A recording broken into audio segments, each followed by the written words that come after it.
الحمد لله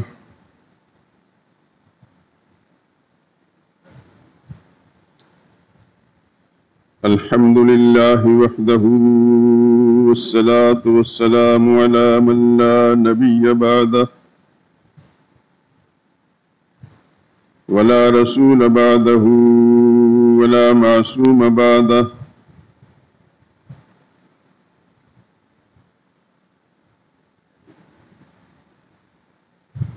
أما بعد فإن خير الحديث كتاب الله، وخير الهدي هدي محمد صلى الله عليه وسلم، وشر الأمور محدثاتها، وكل محدثة بدعة، وكل بدعة ضلالة، وكل ضلالة في النار. أعوذ بالله من الشيطان الرجيم. بسم الله الرحمن الرحيم.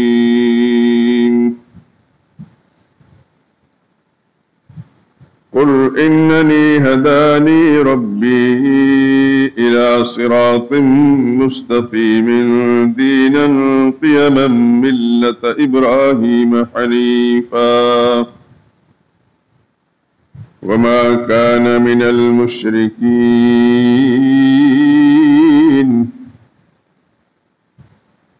قل إن صلاتي ونسكي ومحياي ومماتي لله رب العالمين، لا شريك له، وبذلك أمرت وأنا أول المسلمين.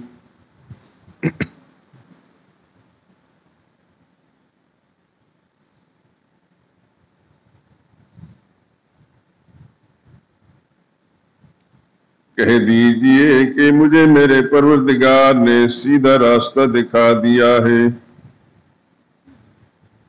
یعنی صحیح دین جو ابراہیم علیہ السلام کا مذہب تھا، جو ایک اللہ ہی کے طرفدار تھے اور مشرکوں میں سے نہ تھے۔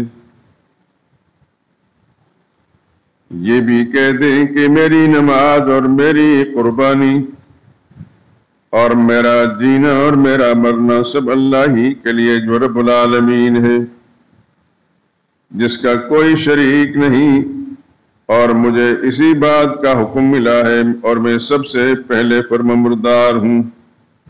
سبحان ربک رب العزت عما یصفون، وسلام علی المرسلین، والحمد للہ رب العالمین۔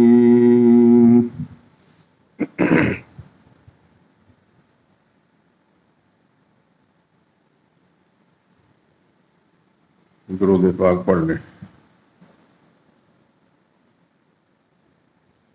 اللہم صل علی محمد وعلی آل محمد كما صليت على إبراهيم وعلى آل إبراهيم إنك حميد مجيد۔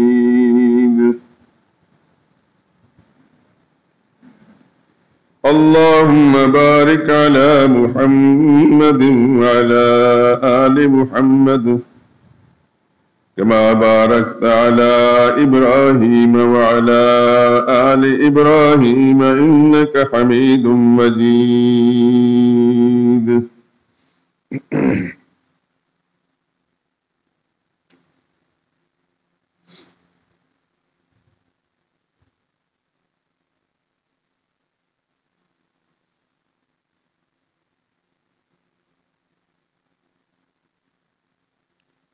حاجت روا بھی تو ہے، مشکل کشا بھی تو ہے،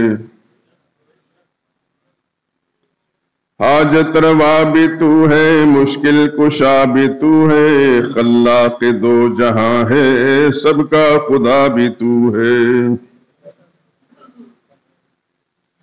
روز ازل بھی تیرا، شام ابد بھی تیری، ہر ابتدا بھی تو ہے، ہر انتہا بھی تو ہے۔ دکھ درد میں تجھی کو مولا پکارتے ہیں،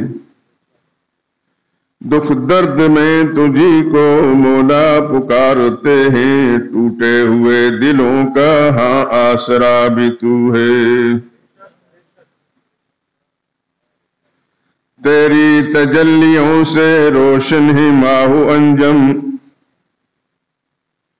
تیری تجلیوں سے روشن ہے ماہ انجم، دنیا کی انجمن میں نور و ضیاء بھی تو ہے۔ چارہ ساز بھی تو اور کار ساز بھی تو، ہے چارہ ساز بھی تو اور کار ساز بھی تو، آنکھوں کی روشنی ہے دل کی دوا بھی تو ہے۔ حاجت روا بھی تو ہے مشکل کشا بھی تو ہے، خلاق دو جہاں ہے سب کا خدا بھی تو ہے۔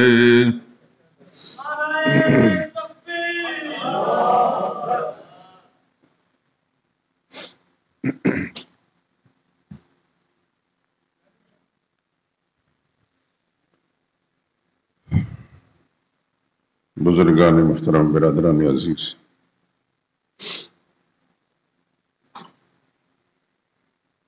ان مجالس میں اب تک جو گفتگو ہوئی ہے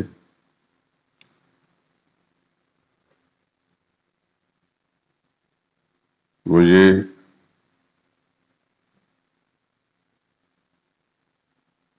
کہ اللہ اپنی ذات میں بھی اور صفات میں بھی اور اختیارات میں بھی واحد لا شریک، اور اپنی عبادات کے اندر بھی وہ واحد لا شریک، اس کی عبادت میں بھی اس کا کوئی شریک نہیں۔ ایک چیز بار بار میں آپ حضرات کی توجہ مبذول کرا رہا ہوں، بچپن میں آپ نے بھی یقیناً جب والدین نے آپ کو کلمہ پڑھایا یا مسجد کے استاد نے یا اسکول کے استاد نے، تو کلمے کا ترجمہ یہ کہا گیا لا الہ الا اللہ، اللہ کے سوا کوئی عبادت کے لائق نہیں، یہی کہا گیا۔ یہ الگ بات ہے کہ پڑھانے والے کو پتہ تھا کہ عبادت کیا ہوتی ہے، لیکن ایک لفظ تو پڑھ لیا نا۔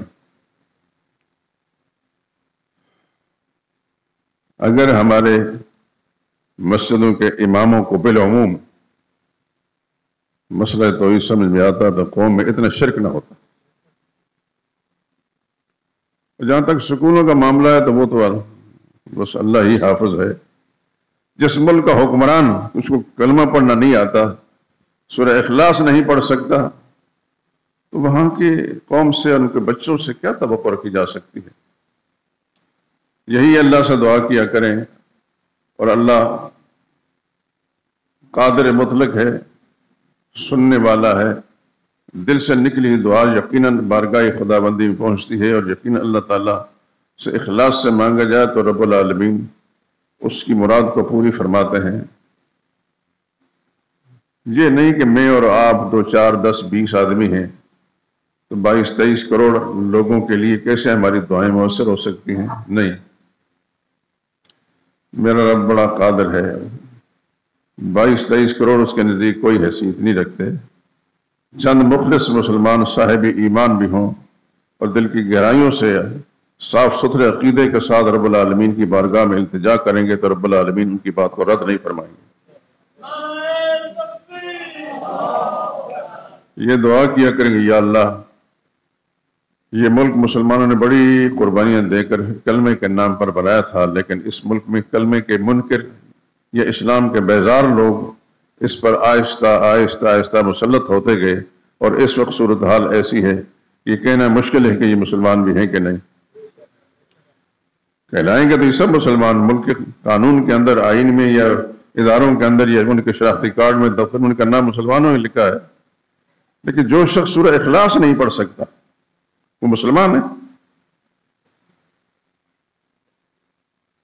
دیکھیے آپ حضرات اس بات کے گواہ ہیں کہ میں کسی سیاسی پارٹی کا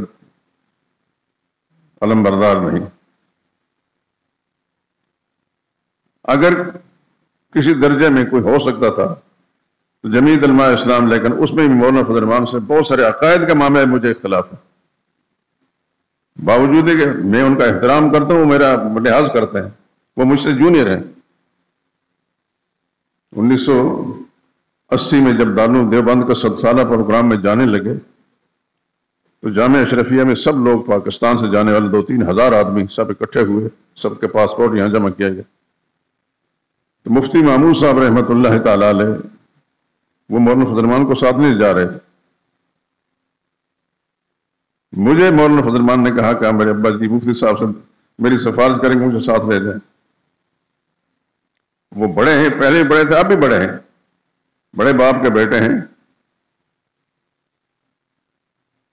لیکن بہرحال عقائد میں کچھ کمزوریاں ہیں اور عقیدے کے معاملے میں کسی کے ساتھ سمجھوتا نہیں کر سکتا۔ اس واسطے میں اگر کسی جماعت میں ہوتا تو جمعیت علماء اسلام میں ہوتا، لیکن اس کا سبب میں نے آپ کو بتا دیا۔ اور جہاں تک ان دوسرے لوگوں کا معاملہ ہے، یہ صبح کہیں ہوتے ہیں، شام کہیں ہوتے ہیں۔ ابھی حال میں جو تماشا لگا ہوا ہے، بھاگ بھاگ کر کسی پارٹی میں جاتے ہیں، کسی پارٹی میں جاتے ہیں، ان سے کیا امید رکھی جا سکتی ہے سوائے اپنے مفادات کے حصول کے لیے؟ ان سے کوئی امید نہیں رکھی جا سکتی۔ اللہ سے دعا کر کے یا اللہ یہ ملک مسلمانوں نے بڑی قربانیاں دے کر اسلام کے لیے بنایا تھا، لیکن اس پر اسلام بیزار اور لوگ مسلط ہیں، یا اللہ تو اپنی رحمت کے ساتھ ہم ایسے لوگ بطور حکمران دے دے جو اسلام کو، تیرے دین کو چاہنے والے ہوں، اور جو اسلام کے دشمن لوگ ہیں یا اللہ ان کو خائب و خاسر، ناکام، نامراد کر دے۔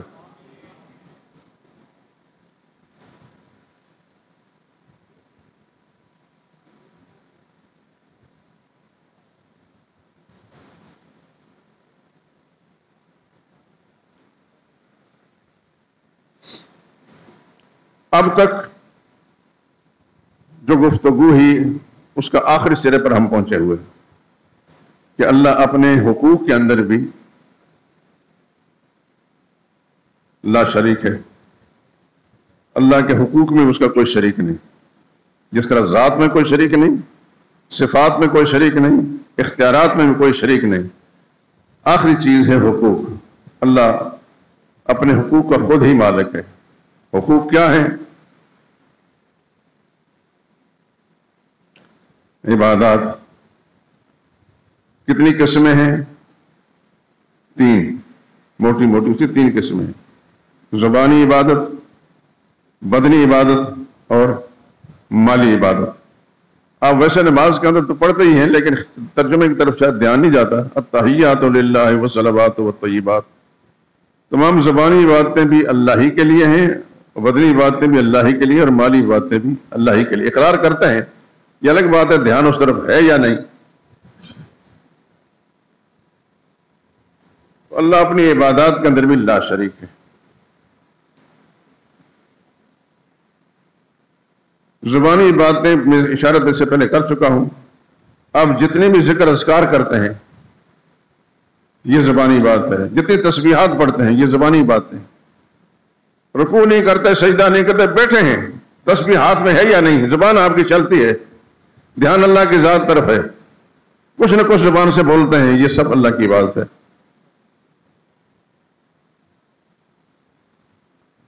بدنی عبادت جیسے نماز آپ پڑھتے ہیں، بدنی عبادت جیسے روزہ آپ رکھتے ہیں، بدنی عبادت جیسے آپ اعتکاف کرتے ہیں، بدنی عبادت جیسے آپ طواف کرتے ہیں، یہ سب بدنی عبادت جس میں بدن استعمال ہو رہا۔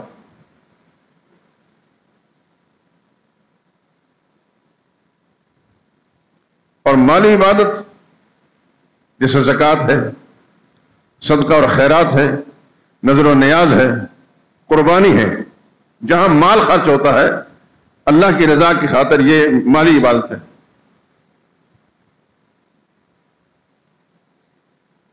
ان چیزوں کو اچھی طرح ذہن نشین فرما لیں، ذہن میں بٹھا لیں، اللہ تعالیٰ آپ کو اپنی رحمتوں کے ساتھ نواز دے اور دین کی صحیح حقیقت سے آپ کو آشنا کر دے، اور آپ کے دل و دماغ کے اندر یہ ساری چیزیں بیٹھیں کہ نہ صرف اپنی رہنمائی اور بھلائی کے لیے بلکہ اپنے گھرانے کے لیے، اپنے عزیز اقارب کے لیے، اپنے حلقہ احباب کے لیے آپ اہتمام کریں۔ آج کسی پیغمبر نے نہیں آنا، محمد مصطفیٰ صلی اللہ علیہ وسلم خاتم النبیین ہے، کسی نبی نے نہیں آنا، لیکن نبی کے پیروکار ہیں، وہ قیامت تک رہیں گے۔ جیسے صحابہ کرام نے وہی کام کیا جو نبی والا تھا، جو ہدایت پیغمبر خدا صلی اللہ علیہ وسلم کو دی وہ کرتے رہے۔ پاکستان میں رسول اللہ صلی اللہ علیہ وسلم تشریف نہیں لائے تھے، بلکہ صحابہ بھی نہیں تشریف لائے تھے،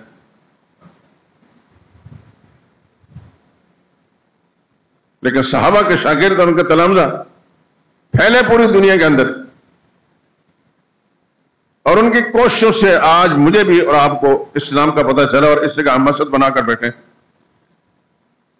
اگر وہ نہ ہوتا تو شاید کوئی مندر ہوتا۔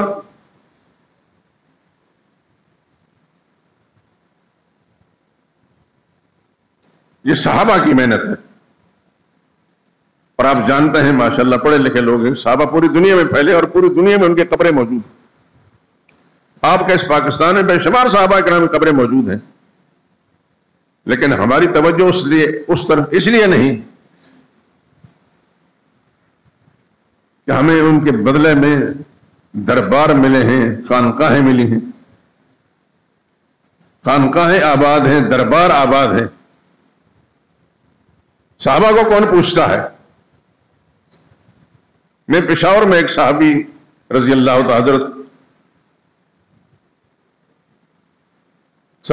سنان بن سلمہ رضی اللہ تعالیٰ عنہ، سیدنا عثمان رضی اللہ تعالیٰ عنہ کے زمانے میں یہ جہاد کرتے کرتے افغانستان کے ان علاقوں سے ہوتے ہوئے 30-40 صحابی تھے، یہاں شہید ہوئے۔ میں نے ان کی ہسٹری بھی پڑھی ہے، اسی جگہ کا تذکرہ ہے۔ میں پشاور گیا کسی کام کے لیے، مجھے کسی نے بتایا کہ یہاں، میں نے کہا اسی وقت شام کا ٹائم تھا، میں نے کہا چلتے ہیں۔ وہاں پہنچے، کافی بڑی جگہ، سطح زمین سے اونچی جگہ ہے، ہماری مسجد ادا کا جو ایریا ہے اس سے زیادہ بڑی جگہ ہے۔ ادھر چڑھائی کے چڑھنے کے لیے تھوڑا سا چڑھنا پڑتا ہے۔ سچی بات یہ ہے کہ میری تو خوشی کی انتہا نہیں تھی کہ آج میں اللہ کے پاک پیغمبر صلی اللہ علیہ وسلم کے ایک صحابی کے مقبرے پر جا رہا ہوں۔ وہاں ہم پہنچے، چند آدمی تھے، ایک آدمی بیٹھا وہ قرآن کریم پڑھ رہا تھا، کوئی پوجا پاٹ نہیں تھی، کوئی نظر و نیاز نہیں بٹ رہی تھی۔ صحابہ اکرام نے جو قربانیاں دی نبی کی تعلیم کے مطابق، اللہ پاک نے ان کی مقبروں کو، ان کی قبروں کو بھی شرک سے محفوظ رکھا۔ تو میں نے وہ جو منظر دیکھا، اتنی مجھے خوشی ہوئی کہ میں بیان نہیں کر سکتا۔ افغانستان جب ہم گئے تھے تو وہاں بھی 2 صحابہ کی قبر پر پہنچے، لیکن انہوں نے باقاعدہ کمرے سے بنائے ہوئے ہیں۔ لیکن آپ کے پنجاب میں اور سندھ میں اور بلوچستان میں بہت سارے صحابہ کرام کی قبریں ہیں، لیکن معلوم عام مسلمانوں کو اس لیے نہیں کہ یہاں درگاہیں آباد ہیں، پجاریوں نے، غیر اللہ کے نظر نیاز کھانے کھلانے والوں نے ان کو آباد کیا ہے۔ صحابہ کی قبروں سے نیازیں نہیں ملیں گی۔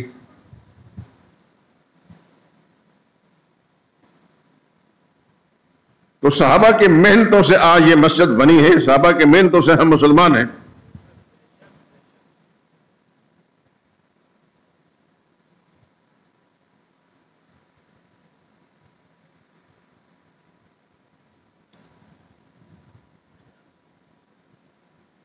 یہ روس کے علاقے میں بے شمار صحابہ کرام کی قبریں موجود ہیں۔ بڑے بڑے محدثین، امام بخاری سمرقند اور بخارا کے، آپ اندازہ کریں، امام بخاری نے رسول اللہ سے تو نہیں پڑھا تھا، امام بخاری صحابہ کے شاگردوں کے شاگرد تھے۔ امام ترمذی ہو گئے، دیگر بے شمار محدثین ان علاقوں کے اندر موجود، بے شمار اولیاء اللہ اس خطے کے اندر، یہ سارا بر صغیر موجود ہے، جس میں ہندوستان، پاکستان، افغانستان اور یہ دوسرے علاقے، یہ سب اللہ والے یہاں موجود ہیں، لیکن ان کے اللہ والے ہونے کی محنت صحابہ کرام نے کی تھی۔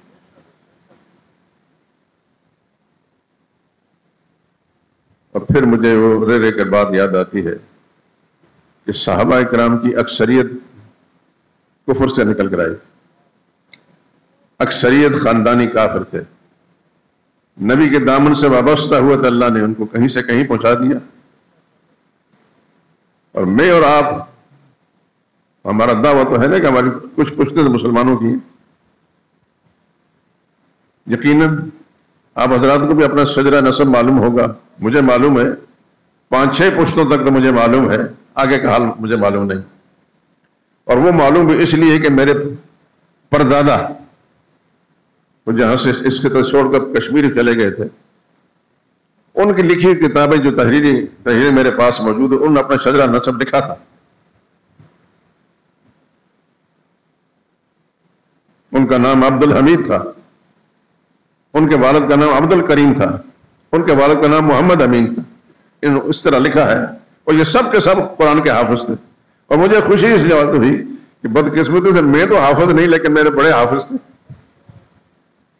آگے میں نے کوشش کی، اپنے بیٹا جو ہے محمد آپ کو نماز بھی پڑھاتا ہے، خطبہ بھی پڑھتا ہے، یہ قرآن کا حافظ ہے الحمدللہ، اور کئی دفعہ اس مسجد کا مسئلہ سنا چکا ہے. بھائیوں کو میں نے قرآن حکیم کا حافظ بنایا. میرے چھوٹے بھائی انگلینڈ کے اندر اپنا کاروبار کرتے ہیں، اس کے 2 بیٹے حافظ ہیں، عالم ہیں، کاروبار بھی اپنا کرتے ہیں لیکن دین کا کام بھی کرتے ہیں. اور اس کو میں نے سمجھایا کہ بھائی یہ تو اللہ پاک نے قرآن کی نعمت دی ہے، اس کو بھول نہ جانا. وہ کاروبار کرتا ہے اور شام عصر سے لے کر مغرب تک درمیانی وقفہ جو ہے، جتنے بھی مسلمان آبادی کے بچے ہیں وہاں، پاکستانی ہیں، بنگالی ہیں، افغانی ہیں، ہندوستانی ہیں، بچے مسلمانوں کے، بعض عربوں کے بھی ان کے پاس پڑھتے ہیں، اور کئی حافظ ہو چکے ہیں بعض اللہ کی رضا کے لیے. اللہ تعالیٰ روٹی دے رہا ہے ان کو دوسرے راستوں سے، لیکن اس میں یہ محنت تھوڑی سی میری بھی ہے الحمدللہ العظیم. اللہ تعالیٰ آپ کو بھی قرآن کے ساتھ سچی وابستگی نصیب فرمائے، اور اللہ اپنی رحمت کے ساتھ آپ کے بچوں کو قرآن کا حافظ، قاری، عالم سے بڑھ کر قرآن کا خادم بنا دے. خدمت ہے سب سے بڑی چیز. مولوی بننا کوئی معیار نہیں. قرآن کا خادم بن گیا بہت بڑا خوش نصیب انسان ہے. بات کر رہے تھے کہ اللہ اپنی حقوق میں بھی لا شریک ہے. عبادت کی ساری قسمیں اللہ کا حق ہے، یا زبانی عبادت ہو، بدنی ہو، مالی ہو، یہ سب قسمیں اللہ ہی کے حق. میں نے ذکر کیا کہ نظر و نیاز، قربانی، یہ اللہ کا حق ہے، یہ عبادت ہے، مالی عبادت ہے. قربانی تو انشاءاللہ عنقریب آپ نے کرنی ہے. اللہ سب کو توفیق دے اور اخلاص کے ساتھ توفیق دے، اور اللہ قبول بھی فرما لے. یہ جملہ میں اس لیے کہہ رہا ہوں کہ آپ حضرات شاید وہ سے زیادہ واقف ہوں گے. ہمارے بہت سارے مسلمان اللہ تعالیٰ نے ان کو مالی فراوانی دی ہے، لیکن قربانی کے معاملے میں بڑی گڑبڑ کرتے ہیں. قربانی کے جانور خرید لیتے ہیں، پھر گلی گلی اس کو پھراتے ہیں لوگوں کو دکھانے کے لیے. اللہ سب کے نیتوں کی اصلاح فرماتے ہیں. اللہ اخلاص سے نیت نصیب فرمائے.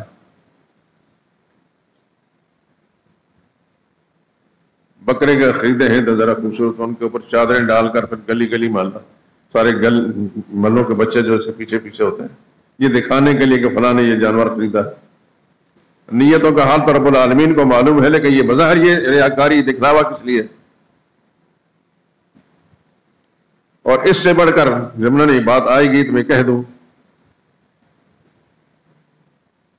بعض لوگ قربانی کے جانور بڑے بڑے مہنگے خریدتے ہیں، کئی لاکھ روپے کا ایک ایک جانور ہوتا ہے.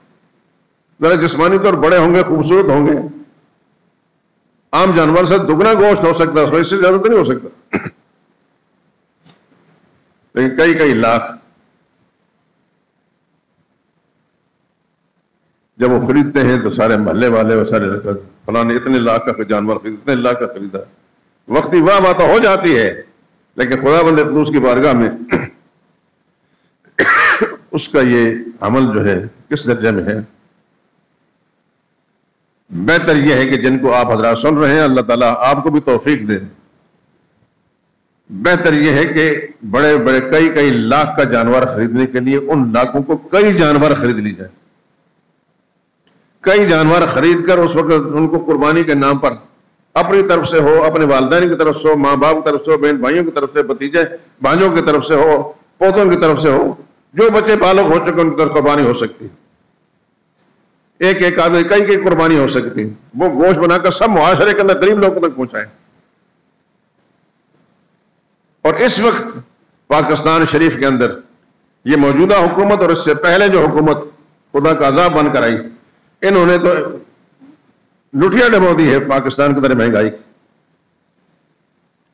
عام آدمی شکایت بھی نہیں کر سکتا، کس سے شکایت کرے؟ وہ تو ارب پتی کھرب پتی لوگ ہیں، لیکن میرا اور آپ کا کیا حال ہے؟ اللہ ماشاء اللہ۔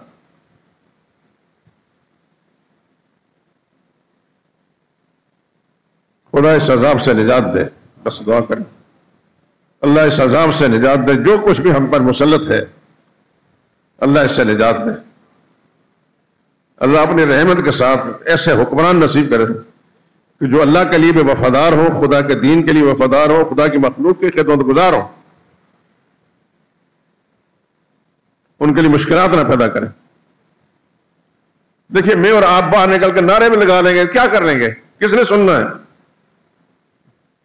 مال روڈ کے درختوں نے، بلڈنگوں نے سننا ہے؟ زندہ باد یا مرد آباد کا نعرہ لگا، کیا فائدہ اس کا؟ کس نے سننا ہے؟ وہ ایک ذات ہے پروردگار عالم، وہ ہر ایک کی بات کو سنتا ہے، دور ہے وہ نزدیک، اللہ ہر ایک کی سنتا ہے۔ اسی کی بارگاہ میں التجا کہ یا اللہ ہمارے لیے بہتر حالات پیدا کر دے، جنہوں نے ہمارے لیے مشکلات پیدا کی، یا اللہ اگر ان کے مقدر میں ہدایت ہے تو ہدایت نصیب کر، نہیں تو ان کے شر سے اس ملک کو پاک کر دے، یا اللہ بہتر حکمران ہمیں نصیب فرما دے۔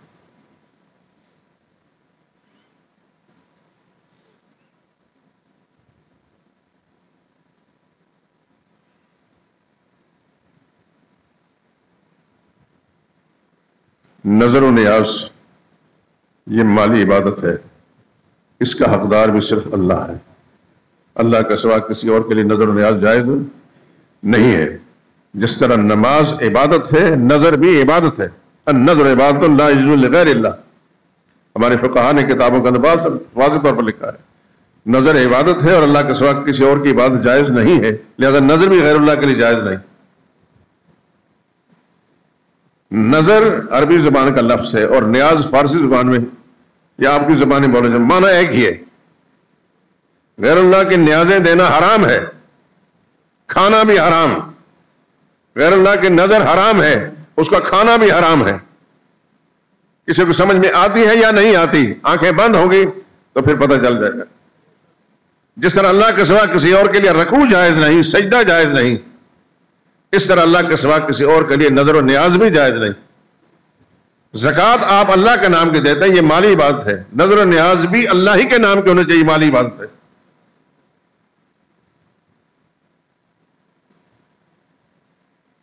اللہ کرے کہ میری یہ بات سمجھ میں آ گئی ہو، اپنے حلقوں کے اندر، اپنے گھروں کے اندر ٹٹولے اس بات کو، کیا غیر اللہ کے نام کے نظر و نیاز تو نہیں دی جا رہی؟ مال اللہ نے دیا ہے، وہ غیر اللہ کا نام پر کیوں جا رہا ہے؟ غیر اللہ کو آپ کھانے کھلانے کے لیے دے سکتے ہیں، لیکن تقرب صرف رب العالمین کا ہوگا، تقرب صرف رب العالمین کا ہوگا، قرب اسی کا حاصل کریں گے، نزدیکی اسی کا حاصل کریں گے، خوشنودی اسی کا حاصل کریں گے۔ یہ نیاز اور نظر یہ در حقیقت مانی جاتی ہے، اس کی حقیقت یہ ہے کہ اللہ اپنے رب کو راضی کرنے کے لیے، اس کا قرب حاصل کرنے کے لیے یہ اللہ کا دیا ہوا مال جو ہے اس کے نام پر مان رہے ہیں، کھائیں گے، خود بھی کھائیں گے، دوسروں کو کھلائیں گے، یہ جائز ہے۔ لیکن یہ کہ غیر اللہ کے نام کے، اللہ کے سوا کسی اور کے نام کے تقرب کے لیے اس کو مانا جائے تو یہ قطعاً حرام ہے، مطلق حرام ہے۔ اس کا ماننا بھی حرام، اس کا دینا بھی حرام، اس کا لینا بھی حرام، اس کا کھانا بھی حرام۔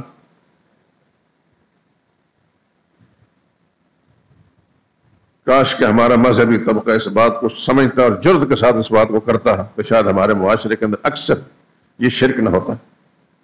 آپ دیکھتے ہیں یہ جتنی بھی آپ کی مقامی زبان میں دربار،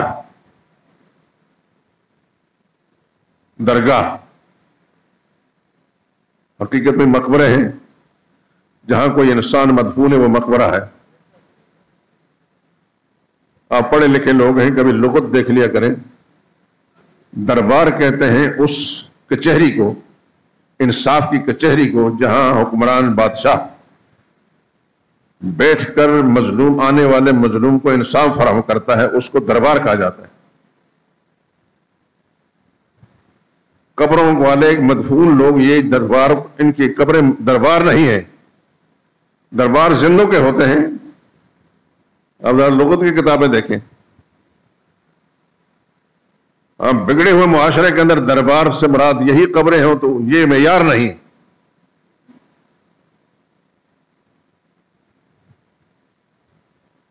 ان مقبروں میں مدفون جتنے بزرگ ہیں جو اللہ کے نیک بندے ہیں، خدا کی کروڑوں رحمتیں نازل ان پر، انہوں نے یہ سبق نہیں دیا تھا کہ ہمارے نام کی منتیں مانی جائیں، نیازیں مانی جائیں، نظریں دی جائیں. النظر عبادت لا یجوز لغیر اللہ.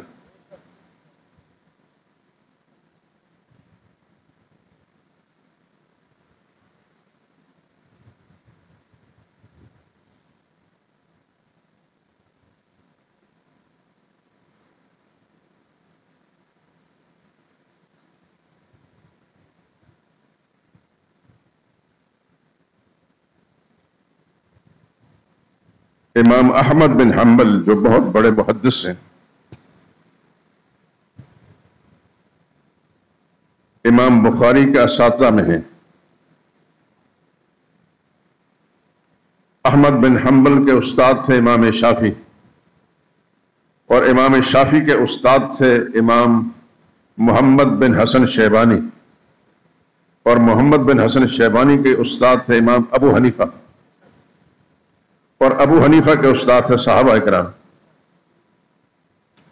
ان ائمہ کے اندر تابعی صرف امام ابو حنیفہ ہے. تابعی اس کو کہتے ہیں جیسے صحابہ کو دیکھو یا صحابہ سے کچھ حاصل کیا ہو. امام مالک بہت بڑے انسان ہیں لیکن تابعی نہیں ہیں. ابو حنیفہ سے 15 سال چھوٹے تھے، مدینہ طیبہ میں رہتے تھے، بہت بڑے عاشق رسول تھے، لیکن صحابہ کو نہیں دیکھ سکے، صحابہ سے شاگرد نہیں حاصل کر سکے. ابو حنیفہ رحم اللہ کو یہ شرف حاصل ہے کہ وہ صحابہ کے شاگرد ہیں. ابو حنیفہ کے شاگرد قاضی ابو یوسف اس وقت پوری مملکت اسلامیہ کے قاضی اور چیف جسٹس تھے. امام محمد بن حسن شیبانی امام حنیفہ کے شاگرد ہیں. یہ چھوٹے شاگرد تھے لیکن بہت بڑے عالم تھے. ان کے تلامذہ میں امام شافعی ہیں، اور امام شافعی کے شاگردوں میں امام احمد ہیں، اور احمد کے شاگردوں میں سے امام بخاری ہیں.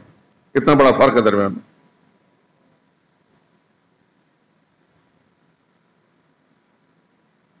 ان سب فقہاء نے اپنی اپنی کتابوں کے اندر لکھ دیا ہے کہ نظر نیاز عبادت ہے، اور عبادت صرف اللہ کی ہوتی ہے، اللہ کے سوا کسی اور کے لیے جائز نہیں ہے. اور یہ آپ جو قربانی کرتے ہیں یا کریں گے انشاءاللہ، یہ بھی اللہ کے نام کی نیاز ہے. یہ بھی اللہ کے نام کی نیاز ہے. اس کو اچھی طرح سمجھ. جہاں مال خرچ ہوتا ہے یہ سب اللہ کے نام کی نیاز ہوتی ہے. زکوٰۃ ہو، تو منت ہو، صدقہ و خیرات ہو، قربانی ہو، یہ سب کے سب اللہ کے نام کی نیازیں ہیں، اور اللہ ہی اس کا حقدار ہے. اس بات کو اچھی طرح ذہن نشین فرما لیں. میرا فرض تھا کہ میں نے آپ تک یہ بات پہنچا دی، اور آپ اپنے ذہن بٹھا کر اس پر غور کریں، اور اپنے حلقوں کے اندر جہاں بھی آپ رہتے ہیں اس بات کو پھیلائیں، پہنچائیں. یقیناً ان کے عقیدے ٹھیک ہوں گے تو ان کی زندگی بھر کے نیک اعمال میں آپ کا حصہ ہوگا. اللہ توفیق نصیب فرمائے.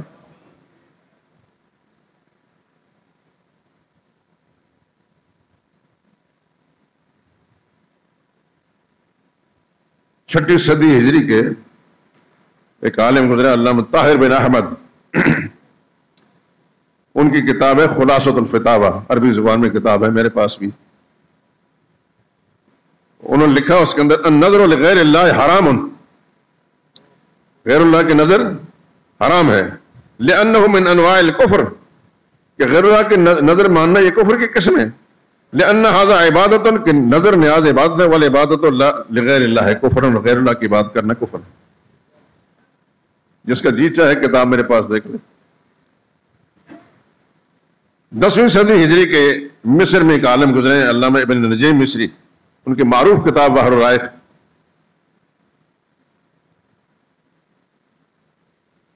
اور علامہ ابن عابدین شامی کا نام تو آپ نے سنے ہو گئے، جس کو آپ کے لیے اپنے زمانے کا چیف جسٹس،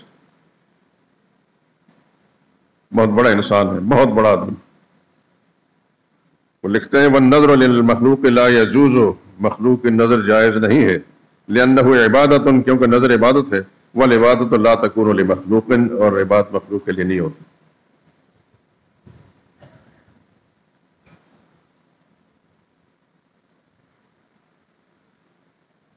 ایک اور محدث ہیں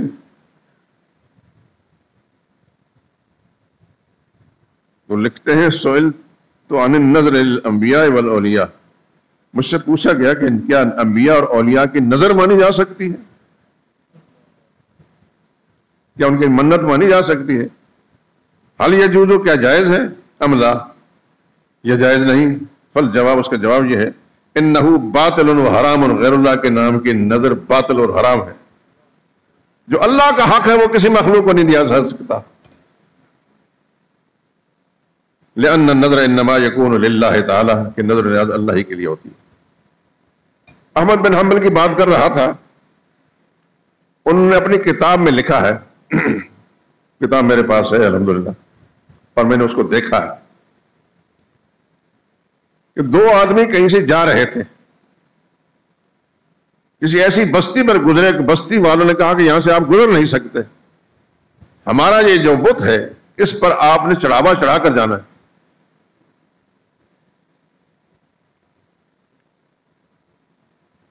ان میں سے ایک نے کہا میرے پاس تو کچھ نہیں. اس نے کہا ایک مکھی ہی چڑھا دو، مکھی تو ہر جگہ اڑ کے پھرتی ہے. اس نے مکھی چڑھا دی ان کے اس بت پر. خدا کے نبی نے فرمایا کہ وہ جہنم میں داخل ہو گیا. ایک مکھی بھی غیر اللہ کے نام کے نیاز کے طور پر کسی نے دے دی، وہ جہنم میں گیا. دوسرا اس کا ساتھی تھا، اس نے کہا تم چڑھا، اس نے کہا میرے پاس کچھ نہیں. کہ مکھی چڑھا، اس نے کہا مکھی میں نہیں چڑھاؤں گا.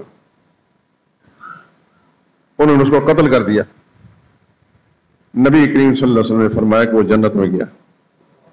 اپنے ایمان کو بچانے کے لیے، شرک سے بچنے کے لیے اس نے اپنی جان دے دی. جانا تو ہے،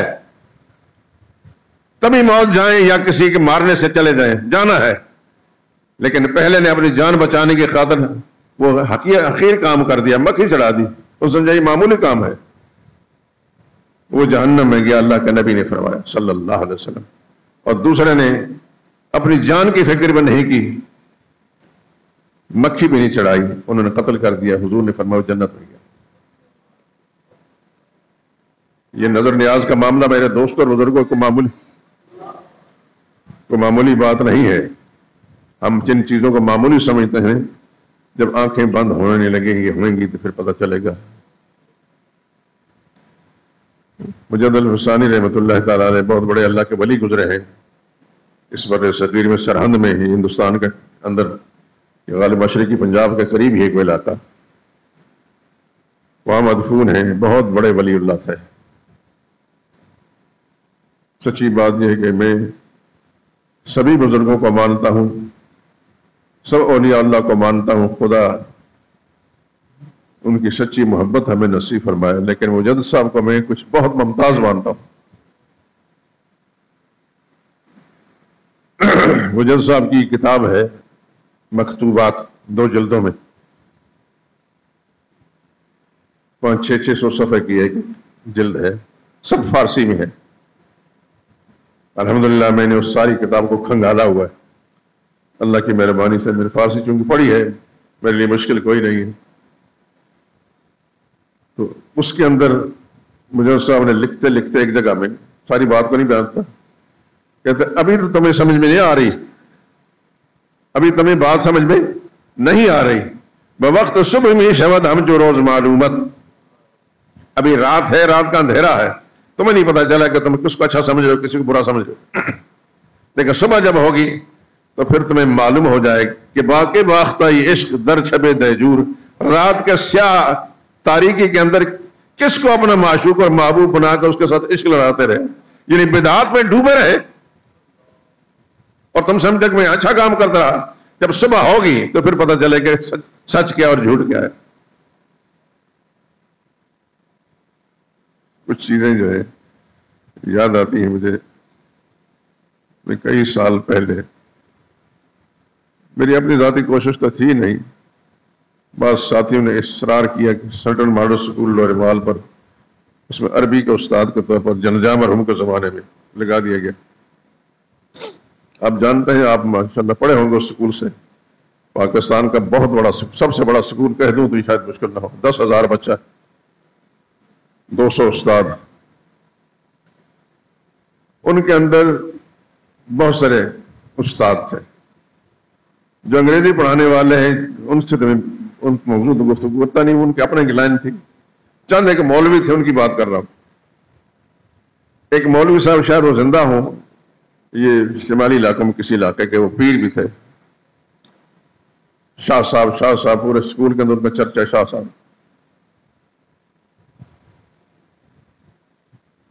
میری عادت نہیں کسی کو چھیڑنے کی، جب تک کوئی خود نہ بولے میں نہیں بولتا. عادت ہے شروع سے ہی. تو ایک ٹیچر نے صبح کے اسمبلی ختم ہونے کے بعد سٹاف روم کے اندر جب بیٹھے تو ایک ٹیم، شاہ جی تو کتنے مرید ہونے نے؟ تو شاہ جی بولے کہ 10,000 ہوں. کیڑا سلسلہ ہوتا ہے؟ اسی نقش بندی ہوتے ہیں. میں چپ کر کے سنتا رہا.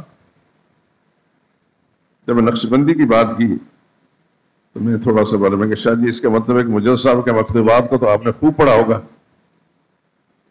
اس کو جیسا سانپ سونگ گیا.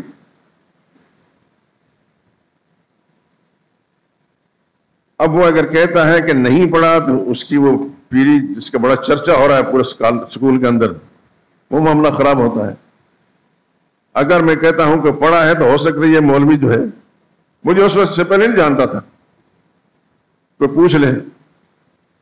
آخر یہ کہتے ہوئے جان چھڑائی کہ بس مصروفیت بہت زیادہ ہوتی ہے، بس فرصت نہیں ملتی مطالعہ کرنے کی. پھر چند باتیں میں نے مجدد صاحب رحم اللہ کی اسی محفل میں سنا دی. مجدد صاحب نے یہ لکھا ہے، یہ لکھا ہے، یہ لکھا ہے، یہ لکھا ہے. تو بڑا ہوشیار آدمی تھا، اٹھ کر مجھے گلے ملتے کہتے تو میرا مجددی پیر ہے. میں کہا میں پیر نہیں، بس شہداء کا امام ہوں. مجھے سارے لوگ وہابی کہتے ہیں. میرے ساتھ تم پھرو گے سب تمہیں وہابی کہنا شروع کر دیں. البتہ یہ ضرور ہے کہ بزرگوں کو مانتے ہیں، ہم ان کے عقیدت مند ہیں اور بزرگوں کی کتابیں بھی پڑھتے ہیں، اور اللہ تعالیٰ سے دعا کرتے خدا ان کے نقش قدم پر ہمیں چلنے کی توفیق نصیب فرمائے. لیکن پوچھتے ہیں صبر پروردگار عالم کو. مانتے سب کو ہیں، ان کی بزرگی کو مانتے ہیں، مانگتے ہیں رب العالمین سے.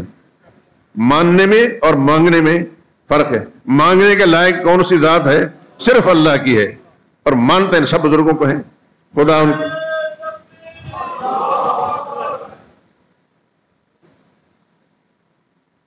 اور آپ حضرات سے یہ ایک درخواست ہے، ہو سکتا ہے میری باتیں تلخ ہوں،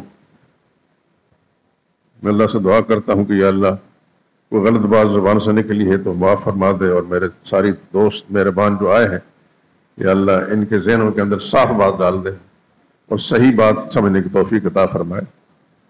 بات یہ ہو رہی تھی کہ اللہ کا حق اللہ ہی کو دیا جا سکتا ہے. اللہ کا حق اللہ ہی کو دیا جا سکتا ہے. اللہ کا حق پیغمبر کو بھی نہیں دے سکتے. کہ دے سکتے ہیں؟ نہیں دے سکتے. نبی کی بہت بڑی شان ہوتی ہے. اللہ کے مخلوق میں سب سے بڑی شان پیغمبر کی ہے. پیغمبر کے بعد پھر صحابہ ہیں، صحابہ کے بعد پھر محدثین ہیں، فقہاء ہیں، پھر صوفیاء کرام ہیں. یہ ایک درجہ ہے. لیکن اللہ اللہ ہے بس. اس بات کو حضور صلی اللہ علیہ وسلم نے صحابہ کرام کو سمجھایا تھا. صحابہ نے جب رسول اللہ صلی اللہ علیہ وسلم سے مطالبہ کیا کہ یا رسول اللہ ہم ملکوں میں پھرتے ہیں، لوگوں کو دیکھتے ہیں کہ اپنے لیڈروں کو سجدہ کرتے ہیں، حالانکہ وہ لیڈر اس قابل نہیں ہوتے. ہم نے دیکھا کہ آپ کی شخصیت سب سے بالا ہے، اگر اجازت ہو تو ہم آپ کو سجدہ کریں. حضور نے فرمایا نہیں، یہ میرا حق نہیں ہے، یہ حق اس کا ہے جس نے یہ پیشانی پیدا کی ہے، یہ زمین و آسمان بنایا جس نے.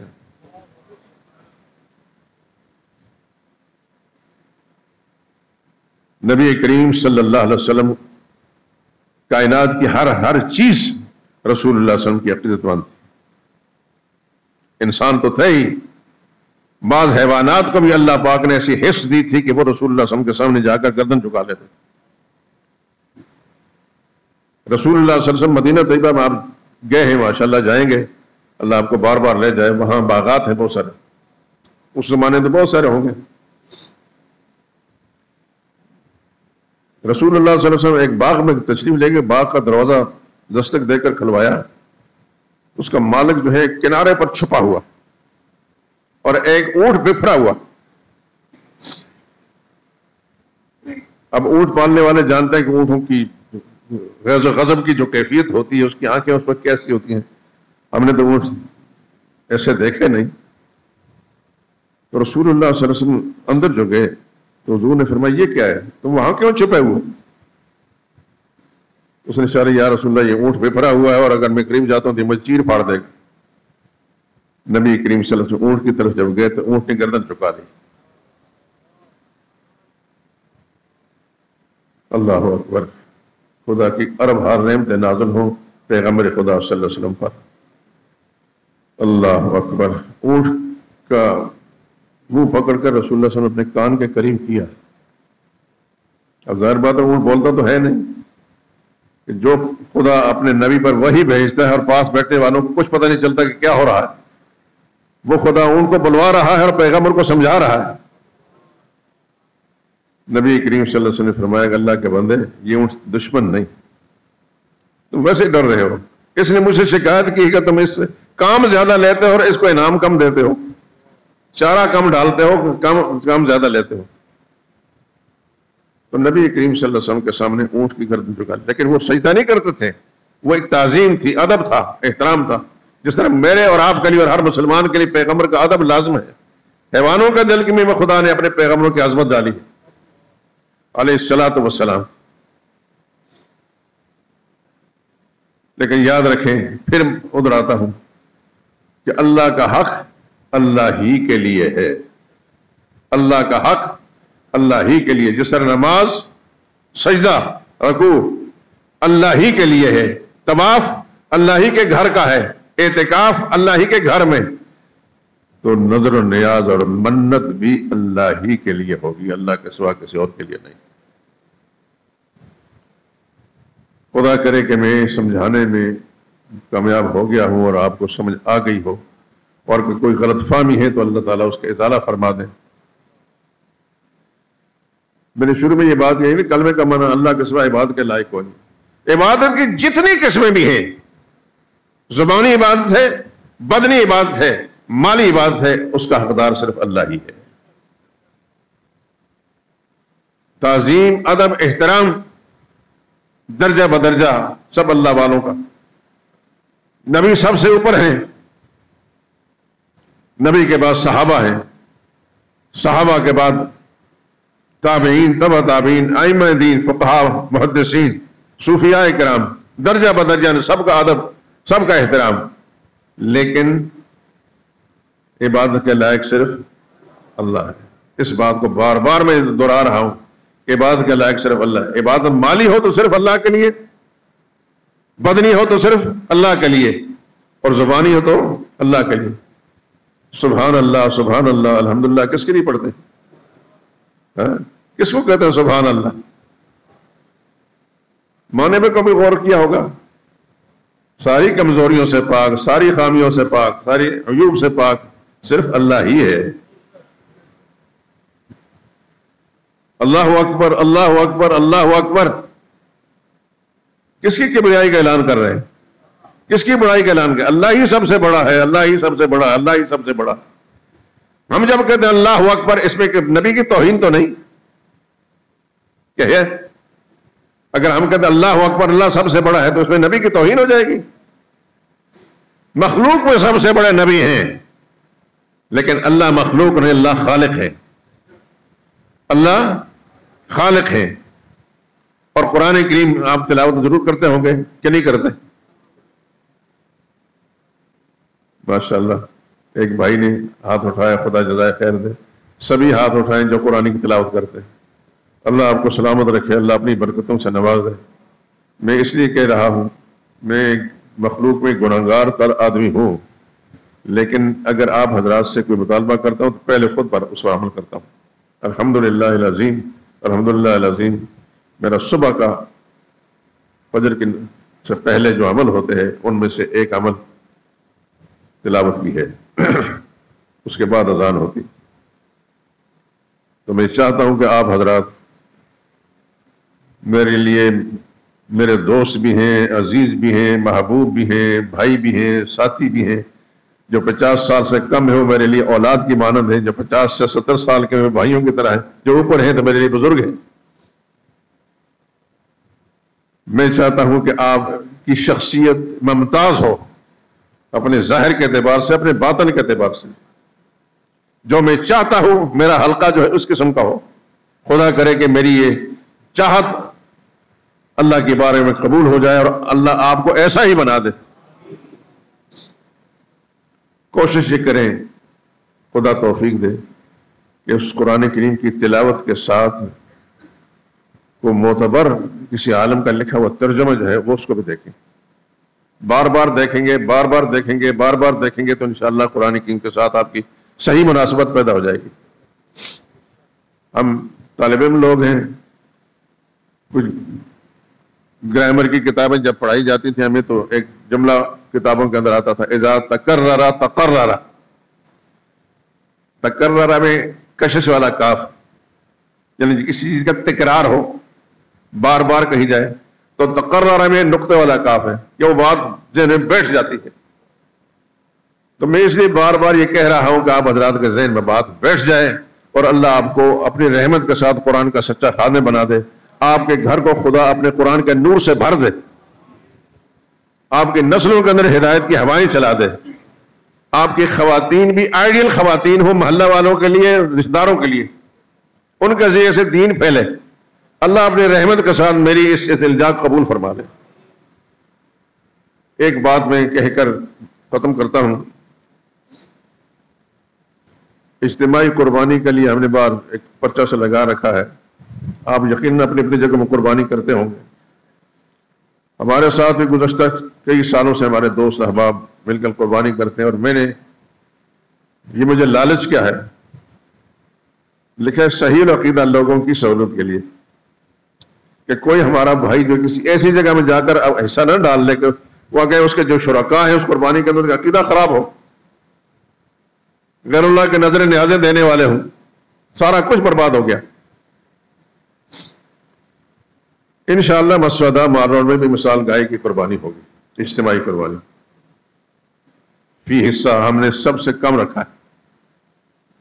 لاہور شہر میں پتہ چلتا رہتا ہے کہ 23,000، 24,000، 25,000، ہم نے 22,000 رکھا۔ ہمارا ایک ساتھی اصرار کرتا رہا کہ زیادہ رکھیں، میں نے کہا 22 سے زیادہ نہیں رکھیں گے۔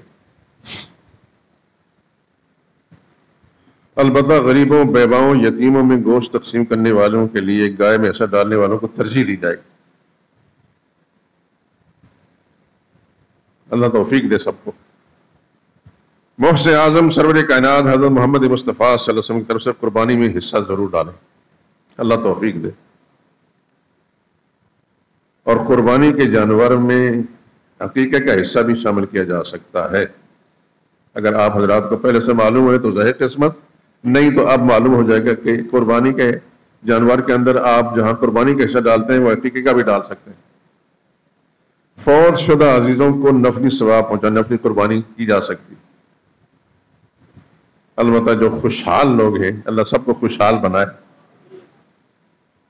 ان سے درخواست ہے کہ زیادہ سے زیادہ قربانی کا گوشت غریبوں میں تقسیم کریں۔ پچھلے سالوں میں کچھ تجربہ ہے کہ اچھے خوشحال لوگ اپنے ہاتھوں کو تو صاف رکھتے تھے، ہمارے کپڑوں میں خون نہ لگ جائے، ہاتھ انہی کے ملوث ہوں، صاف ستھرا گوشت اٹھا کر گھال لے گئے۔ تو ان کا حق ہے، لے جا سکتے ہیں، لیکن ترغیب ضرور دوں گا کہ غریبوں کو دیکھیں۔ وہ غریب جو سال بھر میں قصاب کی دکان پر لٹکتا گوشت دیکھ سکتے ہیں، خرید نہیں سکتے،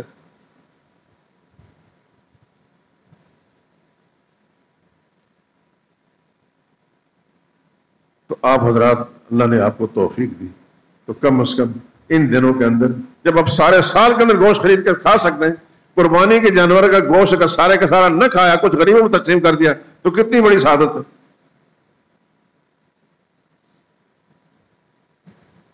میری کوشش تو ہے میرے دوستو آپ حضرات تک یہ بات پہنچانے کی، مجھے امید اللہ کی رحمت سے ہے کہ یقیناً آپ حضرات اس بات کی اہمیت کو محسوس کریں گے۔ یہ نہیں کہ آپ کھا نہیں سکتے، ضرورت مند آدمی، میرے قربانی کا جو پمفلٹ لکھا ہے آپ کو مل جائے گا، اس کے اندر لکھا ہے کہ ایک بڑی فیملی والا آدمی قربانی کرتا ہے قربانی کے ثواب کی خاطر، لیکن اس کی فیملی اتنی بڑی ہے کہ اس گوشت سارے کا سارا رکھ کر کھا سکتا ہے، کوئی گناہ کی بات نہیں۔ لیکن اس مسئلے کو سننے کے بعد یہ گنجائش نہ پیدا کر لیں کہ آج مولوی صاحب سے مسئلہ سن لیا، سارے کا سارا گوشت فریزر کے اندر بھر دیں گے، نہ، اللہ آپ کو سارا سال کھلا رہا ہے، اللہ بہت زیادہ دے، اپنی رحمتوں کے ساتھ کسی کا دست جگر اور کسی کا محتاج نہ بنائے۔ لیکن ان دنوں کے اندر غریبوں کو اگر پیش نظر رکھیں گے تو یہ بہت بڑی سعادت ہوگی آپ کی، اور اس کا پتہ میں جو کہہ رہا ہوں اس سے نہیں چلے گا، جب خدا کے بارگاہ میں پہنچیں گے تو پھر پتہ چلے گا کہ غریب کی ہمدردی اور اس کے ساتھ یہ جو حسن سلوک ہے اس کا کتنا بڑا فائدہ ہے۔ اللہ سے دعا کرتے ہیں کہ پروردگار عالم ان ٹوٹے پھوٹے الفاظ کو قبول فرما لے اور اپنی بارگاہ کے اندر سب کو صحیح کام کرنے کی توفیق نصیب فرمائے۔ لے لیں یار، یہ عید الاضحیٰ اور قربانی کے احکام، یہ پمفلٹ آپ کو کیا رکھا ہے، باہر نماز کے بعد اس کو لے جائیں۔ لیکن ایک بات یاد رکھیں، یہ آپ کے اسلامی لٹریچر کا ایک حصہ ہے، یہ آپ کے اخبارات کا حصہ نہیں کہ جس کو آپ تھوڑے دنوں کے بعد بیچ دیں گے۔ آپ اپنے گھر کے اندر جو دینی کتابیں اس کے اندر سے رکھیں، سب نے بڑی محنت کی ہے، آپ ایک ایک سطر پڑھیں گے، اس کا کتنی کتابوں کے حوالہ جات موجود ہیں۔